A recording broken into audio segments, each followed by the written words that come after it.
Do not be afraid. There lived a What is woman she? no man could keep, not An because she was angel. cursed, not because she was wicked, but because Do she was not too be much for afraid. any man to handle.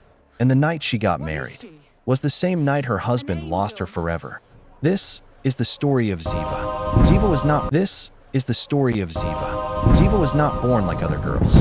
From childhood, she towered over everyone. By age 12, she was already taller than most grown men. By 18, she stood at nearly 9 feet tall, her presence impossible to ignore. But it wasn't just her height. It was her energy, her hunger for life, her intensity, her needs. In the small village of Velmora, tucked somewhere in Eastern Europe, people whispered about her.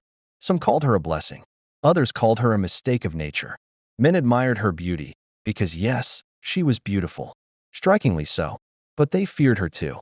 Because Ziva wasn't gentle. She lived loudly, loved deeply, and demanded more than most could give.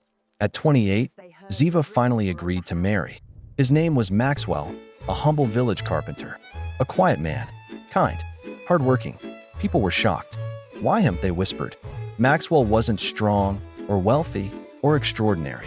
But he loved her, and Ziva was tired of being alone. The wedding was grand by village standards. Music filled the air, wine flowed, people danced under lantern light. For one night, Ziva looked normal, happy even, but happiness, for her, never stayed long. That night, everything changed. Behind closed doors, in the silence of their new home, reality struck.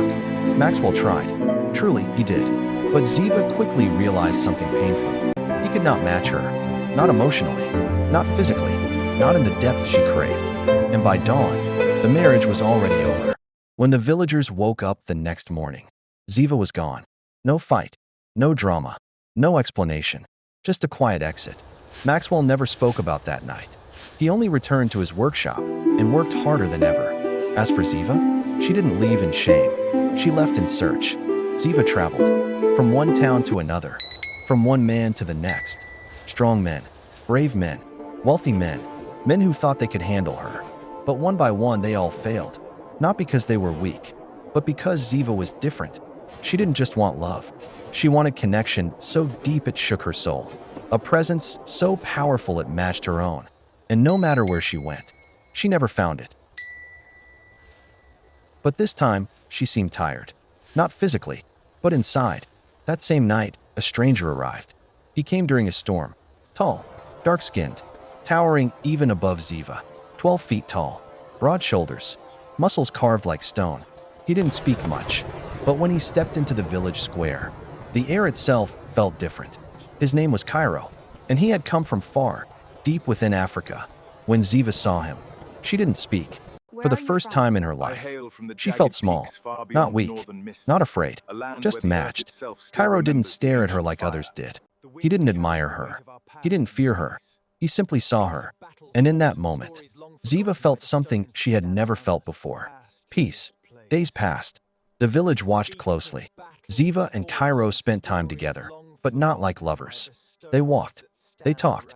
They sat in silence. And something strange happened. Ziva began to change. She laughed more softly. She listened more. She slowed down. But here's the twist no one saw coming. Cairo was not searching for a woman. Do you ever wonder He was if those searching for stars are her. watching us One back? night, I like to under a think they sky are, full of and tonight, stars, Cairo I think they are finally glad spoke. to see us right He here told together. Ziva something unbelievable. He had heard stories of her. From far away. A woman too powerful for any man. A force unmatched. But he didn't come to conquer her.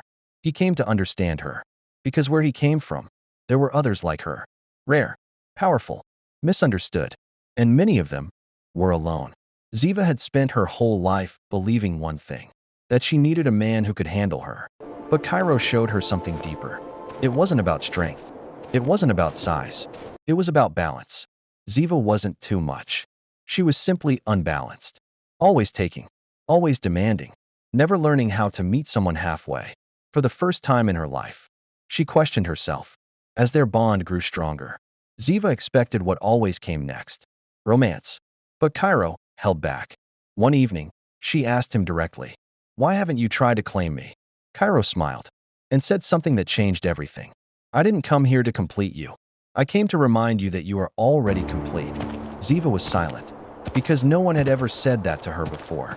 Just when everything seemed perfect, conflict arrived. A group of outsiders, men who had heard rumors of Ziva, came to the village. They wanted to challenge her, to prove themselves, to conquer the woman no man could handle. But this time, Ziva didn't respond the way she used to. No anger, no pride. She simply walked away. The villagers were shocked, but Cairo wasn't. He nodded, because he knew she had finally grown. People expected a wedding, a grand union, a fairy tale ending. But instead, they chose something different. They left, together, but not as husband and wife. As equals, as partners, as two powerful souls walking the same path, without needing to possess each other. And here's the truth most people will never understand. Ziva didn't need a man who could satisfy her. She needed someone who could teach her who she really was. Because sometimes, the reason no one is enough for you is not because they are lacking. It's because you haven't discovered what enough truly means. So let me ask you, are you searching for someone to complete you? Or are you still learning how to be complete on your own?